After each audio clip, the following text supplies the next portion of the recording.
it does. But there is a subsequent question, which is that do you think this can be recreated in Madhya Pradesh? And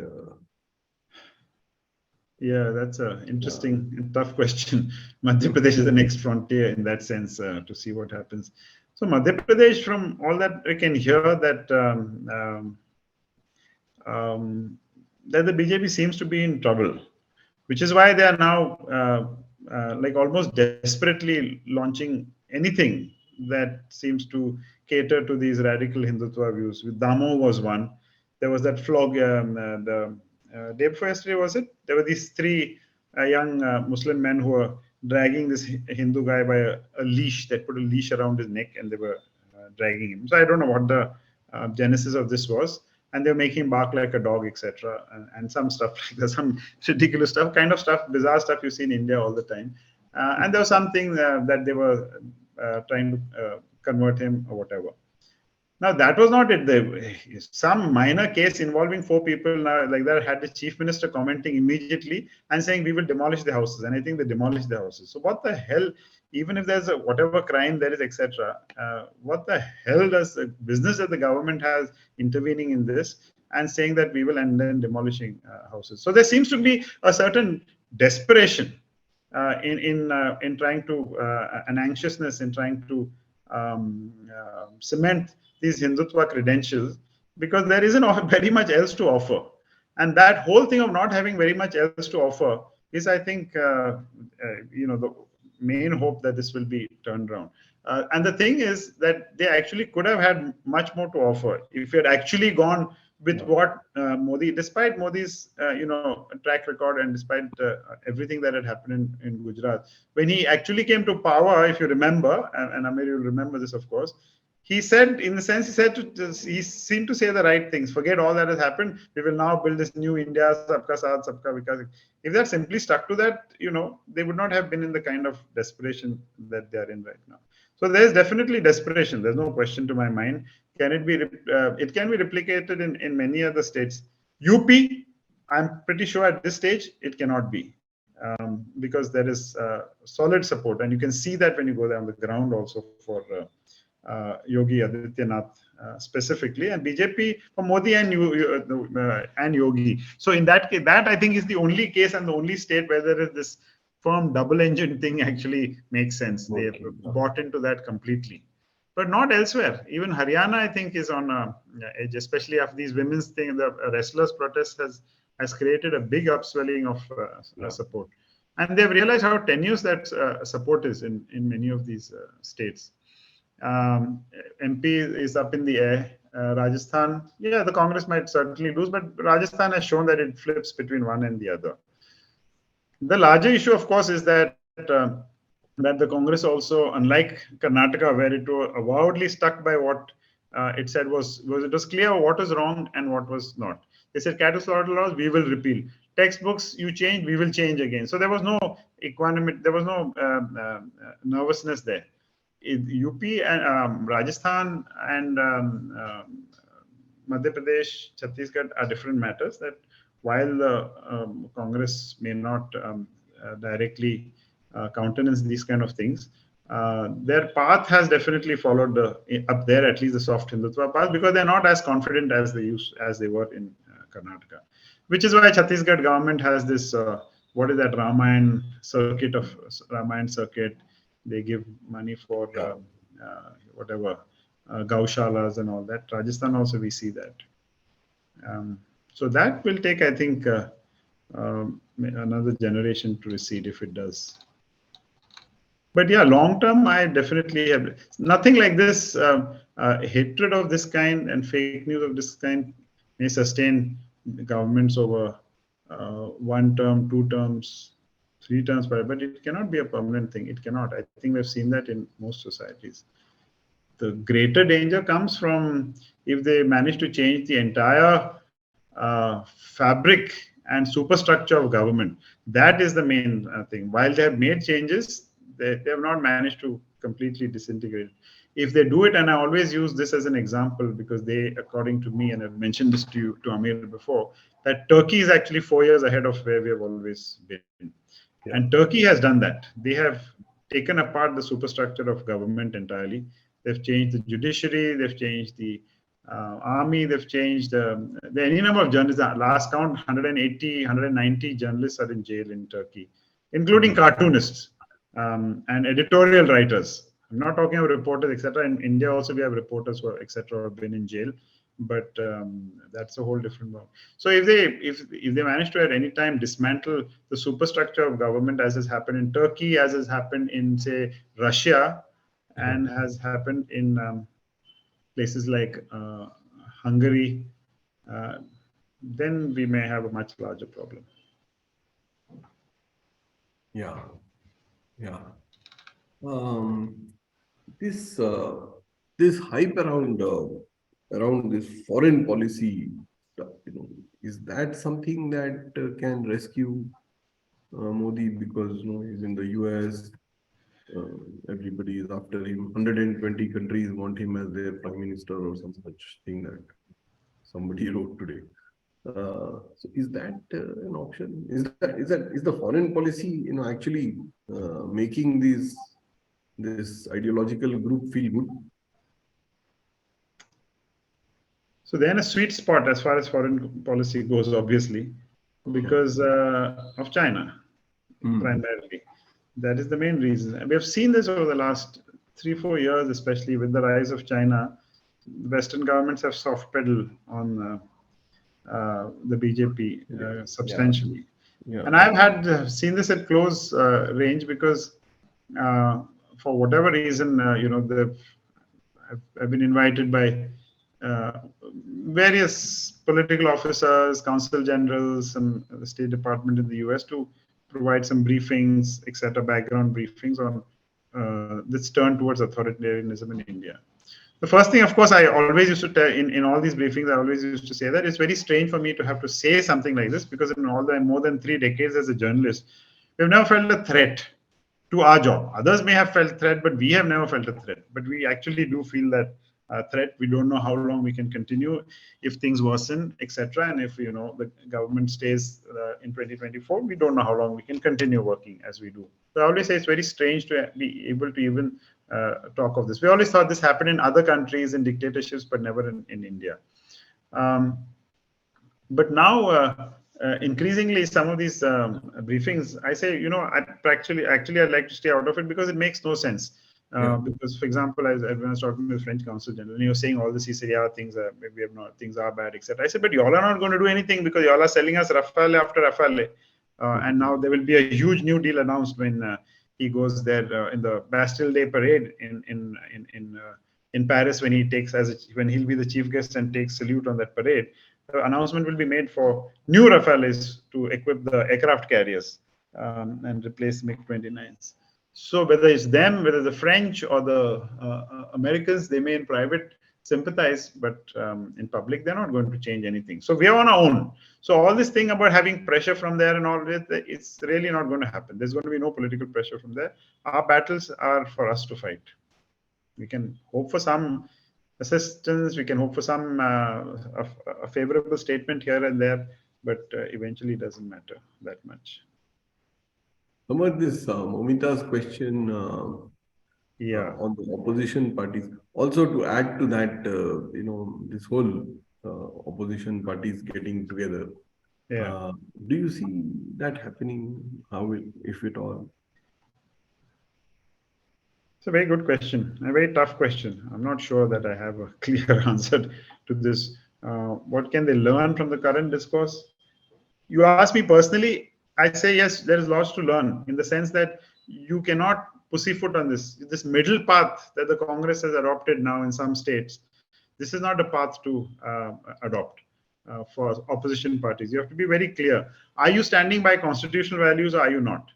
Because eventually, if you are not standing by constitutional values, by the values that you held dear until now, and suddenly now you're trying to copy the BJP, you will be neither here nor there. I think others have said this as well. I mean, I am no great expert on this, but it's very clear on that.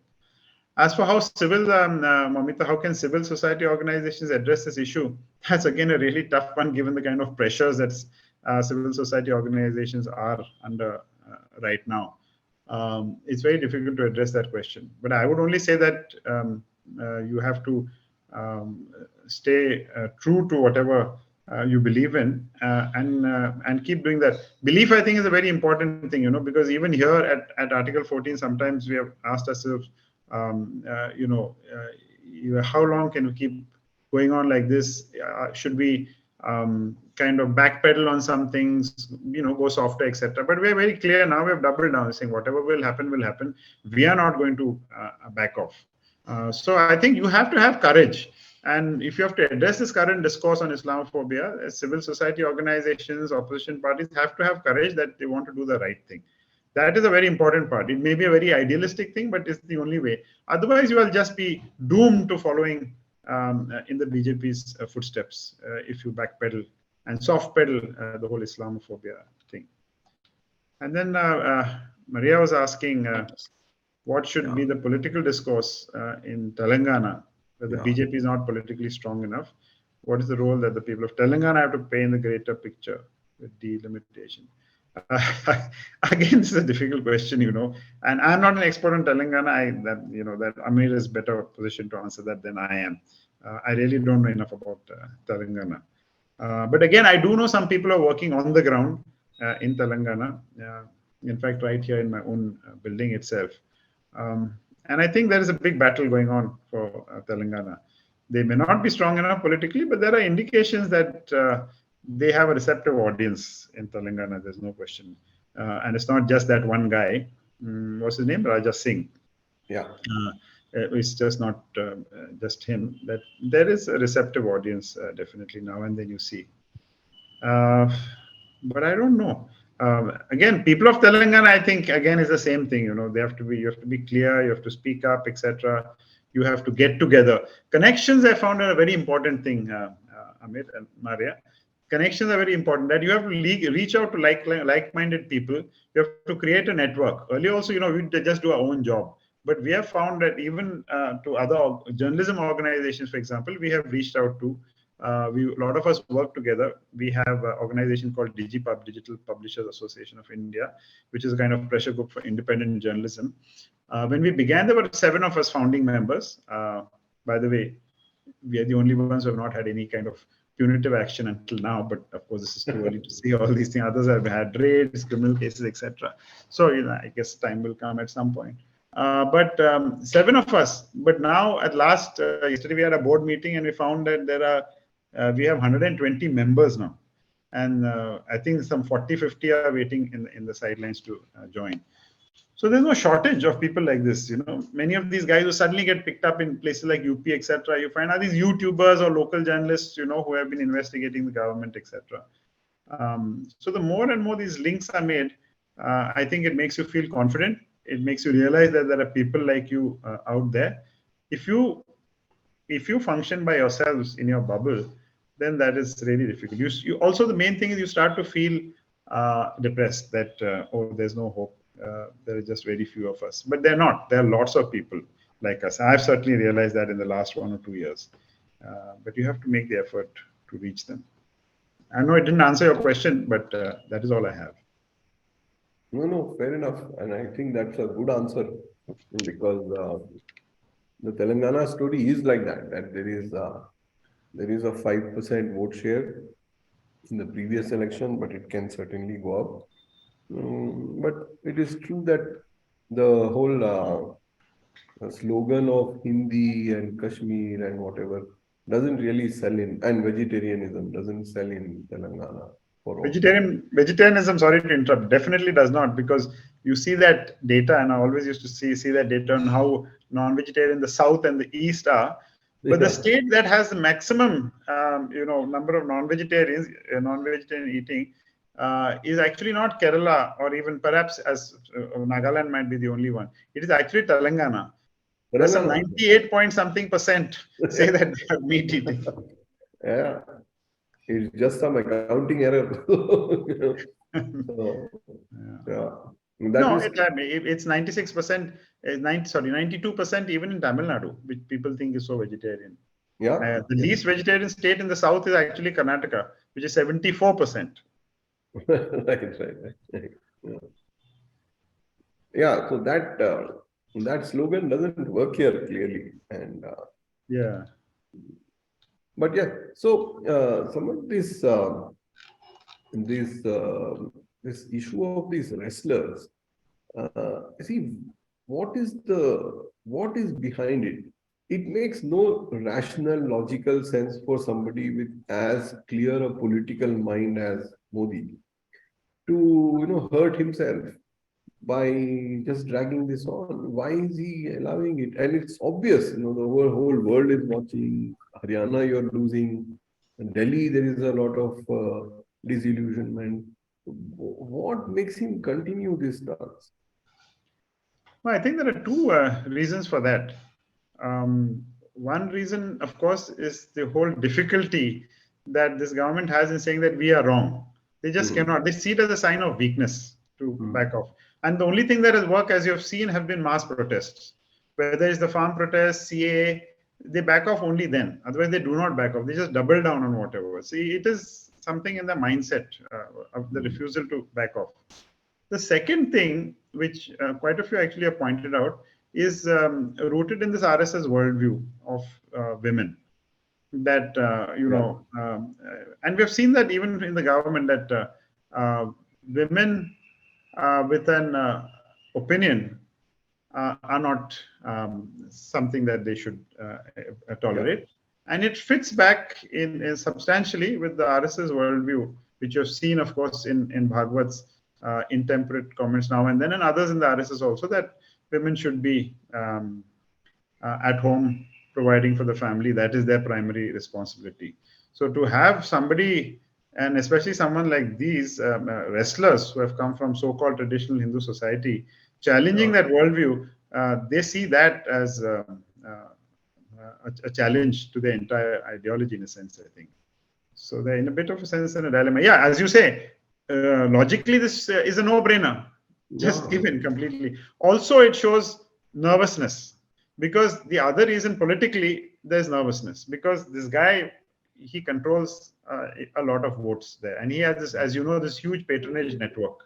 So they're very scared of what that might do. So it clearly indicates insecurity, and it betrays nervousness. Yeah.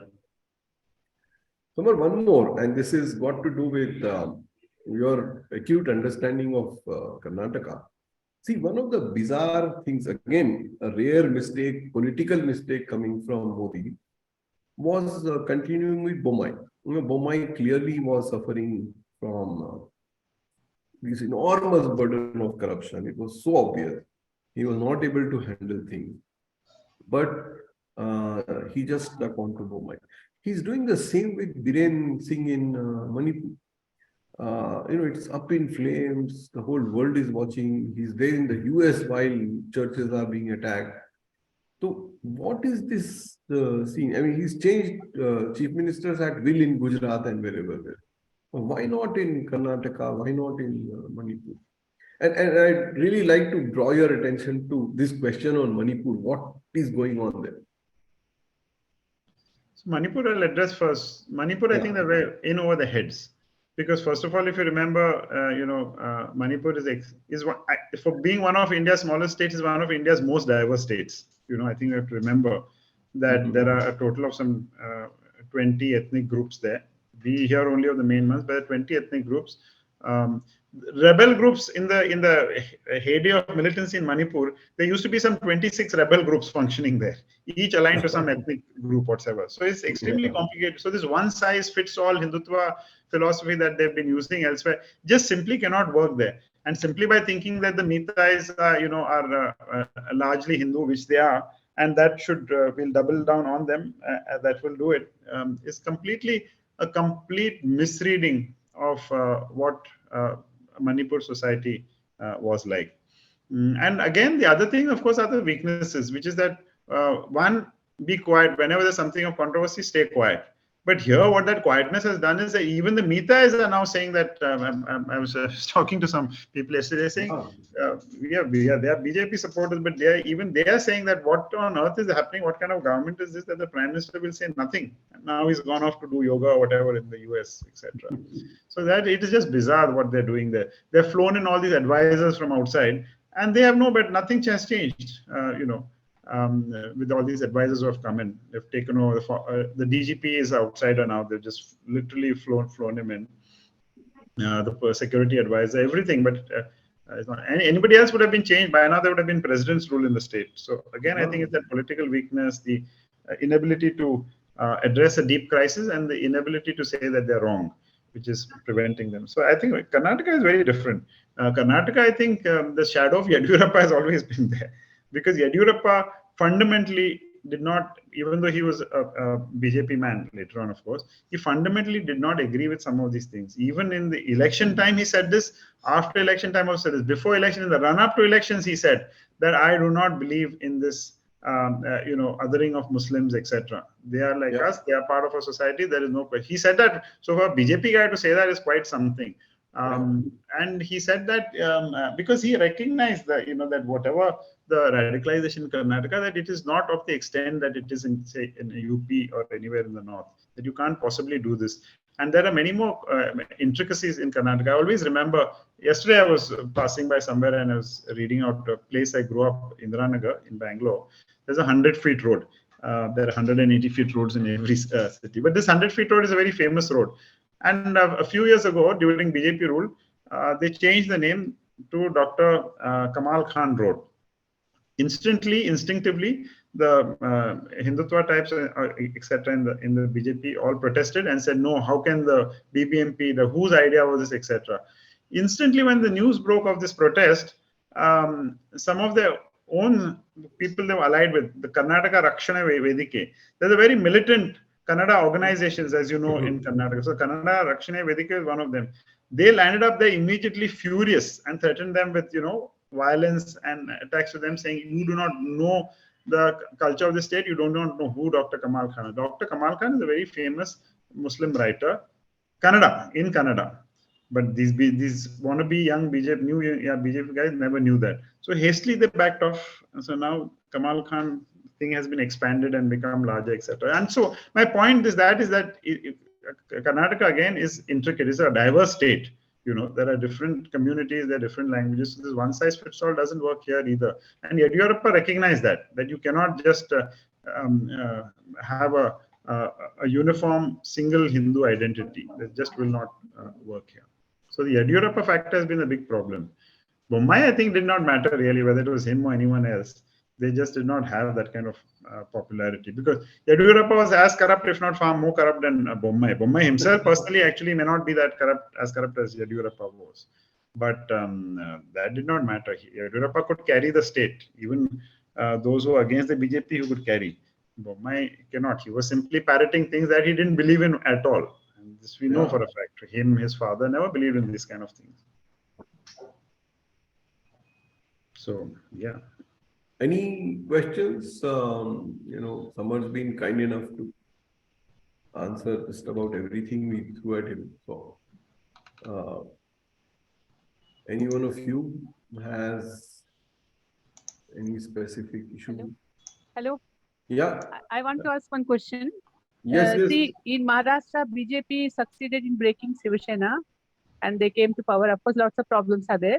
So, is there some possibility like that which will happen in Karnataka? Now the Congress government has come. I want to be enlightened. I'm really worried, because BJP can do anything. They did that in Karnataka, Madhya Pradesh. They're trying to do in Rajasthan also. Rajasthan, they could not succeed. Yeah, please comment. Yeah, I think currently, certainly that can be done in Karnataka, but not right now. Right now, Congress is just coming off a very big political victory. The mandate, unlike in Maharashtra and all, the mandate has been emphatic and clear in Karnataka. Yeah. So even when we see now the BJP automatically beginning to criticize, the criticism is muted, and they are in turmoil right now. Because forget trying to break anyone, they're struggling to hold together because there's so many fingers being pointed at each other in the BJP. They have not managed yet to appoint a leader of the opposition. So that shows you what kind of turmoil they're in. So this is the power of an emphatic, political victory. Maharashtra, I don't know, because Maharashtra, from again what we hear, that this Shinde is likely to be in trouble. And I think there's no indication that there is going to be any kind of clean sweep for the BJP stroke Shinde Sena. But we'll have to see. Yeah, those dirty tricks, of course, they can do there. Not Karnataka, I don't think anything. Safe for some time at least unless the Congress starts bungling, which have done in the past. Mass scale bungling, if they start, then something is possible. But not right now, no. Thank you. Yeah. Any other question, please? There is one question, Imran Siddiqui. Yeah.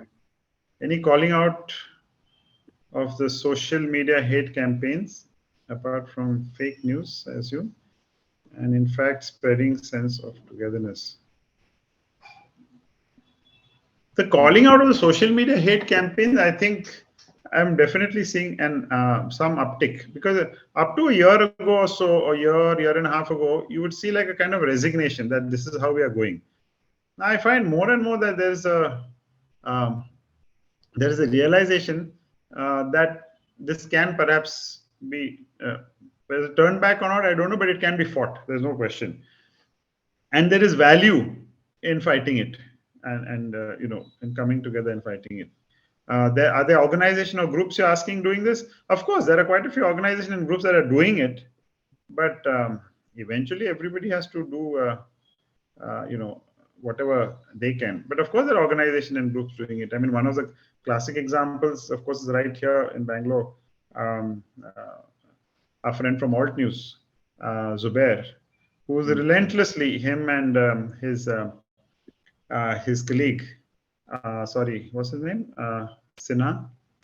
Pratik Sinha. Pratik Sinha and Mohammad Zubair, a classic case of, at least in the media, relentlessly, despite all the harassment, despite everything, they are just continuing to do it.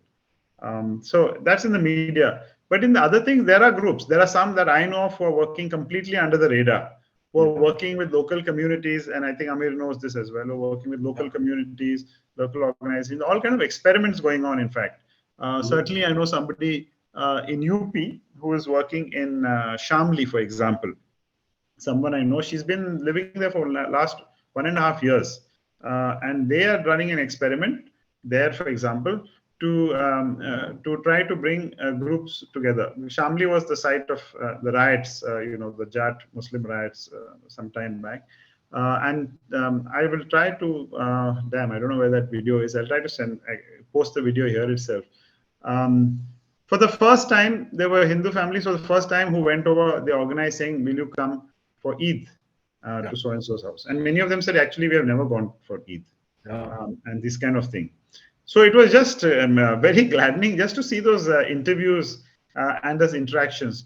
So they're trying to do this, build this community. So this community building stuff and linking communities to each other, groups and people are doing. But eventually, I think there's a lot to be said about doing it at a personal level, getting to know people who are not like you, inviting them to your house, getting invited to their house.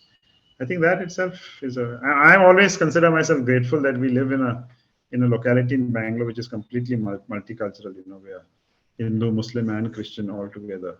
I'm not saying that nobody has these kind of radicalized views. Certainly, some do, and they pop up now and then. But the fact is, when you are living together and you have to cooperate, and when we have to cooperate on things like how the roads are, power has come or not, on our group, our neighborhood group, is so dramatically mixed. This is all, most of our time goes in this. We don't have time to sit and talk about anything else. And when you're living next to each other, you automatically, learn. And during festival, there's food and greetings going back and forth, etc. It's very difficult then to, even if you believe in that ideology, to hate someone so much. Yeah. Yeah. That's it. I think. Anyone else? Last chance. I think I'll read my food column. Okay. Yeah.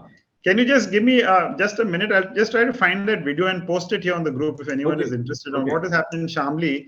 I think it's just very interesting. Let me just try to find it. Just give me a minute. Yeah, Ghazala, Samar does that fabulous food column. Oh God. That is great. Um, what else is he doing? I think he's putting a lot of his effort in Article 14. I don't know. Are you Article doing 14, anything most of else? my time goes in that only, editing, Yeah. talking to reporters, etc. Um, Shamli, Revati Lal. The woman who's Oh, doing this, Revati Lal, you have met her? yeah. Yeah. Now, so Revati Lal is very interesting. She did I don't know if you've read a book, right? She tracked over a decade. She tracked four families of rioters, Absolutely. Yeah. and she found that these rioters who had been involved in murder or whatever, the dramatic change that happened over a decade in Yes. them. That I think 3 out of 4 were completely regretful of what they had done and what they had become.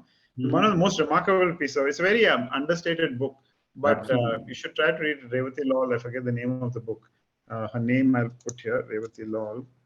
Um, and these are from the heartland, Gujarat rioters, whom she Correct. did Correct. over here. So, I mean, that kind of application very few journalists have, but she did this over here. Um, Revati Lal, The Anatomy of Hate. Anatomy of Hate, correct, yeah. Wonderful. I mean, it was just one of the most bri- brilliant books that one read about the Gujarat riots. So, Oops, sorry. absolutely, yeah. And there were these that you remember those Babri Masjid demolition squad. Two of them were so disturbed they actually converted. Yeah, Yeah. I So remember. uh, So, oops, I don't know what this is. I may have got the wrong thing. Sorry. you've sent No, I've sent some. No, Shamli, Revati Lal. Yeah. I will. So I haven't actually got an exact video, but this video will give you. I think she talks about this video, which I've just posted. I Yeah. think gives you. She gives an idea of what exactly they're trying to do there Correct. in Shamli. Correct. So these kind of experiments, I think, are really interesting. I don't know whether they can work. I'm skeptical of some of these, but Mhm. just for the effort and conviction with which somebody like Revati Lal does it, I mean, I would laud her from doing something like that, because I personally would not be able to just go and live in a village for 1.5 years and try to Right. connect communities. All power to her. No, absolutely. No, and Samar, that Harsh Mandar's Karwane Mohabbat and all those things, Yeah, are absolutely. big things. Yeah. I mean, very powerful, very brave things to do. So, Yeah, they have made these journeys all across India to as atonement journeys to go and revisit victims of hate crimes across India. yeah, And that I've been acquainted with because my wife is a part of those journeys. She makes those goes on those journeys as well, great, great. and they're very difficult to do. They do it. They stay wherever they stay in school corridors, etc., and people's houses. So those things also. But of course, in case of Harsh Mandal, the government is cracking down on him also. They have now got the ED after him. They've got the CBI case. Yesterday, some FCRA case has also been filed against him, merely for writing some column in Scroll saying this somehow violates FCRA or whatever.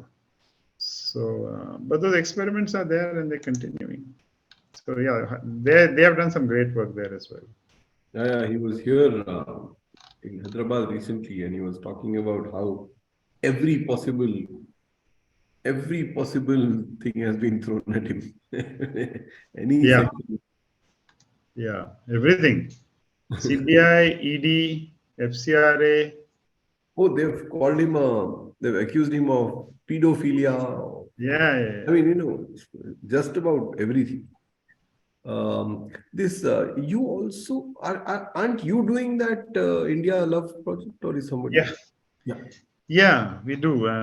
Me, my wife, and a friend of ours, we are co-founders of India Love Project, um, which is a handle on Instagram, uh, which essentially talks of love beyond the boundaries of caste, religion, um, ethnicity, gender, etc. Yeah. So And that just, in fact, we just got shortlisted for a global pluralism award suddenly out of the blue, and it's such a uh, brilliant idea. they Uh, they came last. We had gone to Delhi last week because they came there to actually assess what we are doing, how we are doing, etc. Because they wanted okay. to see it face by face. Because we are 10 out of 400 shortlisted, Wow. and who will win. Yeah, and then I discovered. Then we checked them on the board. They have some former Prime Minister of Canada, former Prime Minister of Ireland, etc. So they hand out these World Pluralism Award, which is really quite something. Wow. So yeah, we have been shortlisted for that. So because of that, we got some of our couples back together in Delhi who have appeared, Yeah. and it was tremendous. So now, their stories have appeared on our handle, but to listen to them in person Yes. is just so tremendous, you know. And we know Tremendous. some of these. Where we invited them. I've invited them on on chats, etc. They've joined remotely, but to hear them talk face to face there is amazing. In fact, there's this couple you should really, because they are very firm believers in this. There's a guy called Varun, and can I don't know if I can talk about this. 5 minutes if you give me, I can talk about them. Yeah. A guy called Varun, Punjabi, from Delhi, and Sadaf Chaudhary, who's a Sunni Muslim from Lucknow. Sadaf, both are lawyers. Both are lawyers. Sadaf grew up, she said, in a very conservative household, praying 5 times a day, etc. And then met this guy. Varun said he had never had even Muslim friends. There were not even Muslims in where he lived. And then suddenly in the workplace they met, which is what is happening in many workplaces. We are seeing so many, we are flooded with requests from young people who are saying, we are in love. What do we do? Our parents are calling us to know. They're saying, I'll kill myself. There should be a large number of Hindu Muslims, a lot of intercaste, huge number of intercaste. And sometimes the intercaste opposition is much more than even Hindu Muslim. And there are a reasonable number of Muslim Christian and Hindu Christian as well. These two got together, and their respective fathers were so opposed to the match, this Varun and Sadaf. And there's this iconic photograph on our handle that the two of them when they were getting married, court wedding, etc. And they keep saying, we were actually quite privileged, but it took them also some 3-4 years to battle all this. And there's this beautiful photographs of both their mothers. The mothers get along very well in each other's arms like this and smiling away, big, huge beams, both the mothers, etc.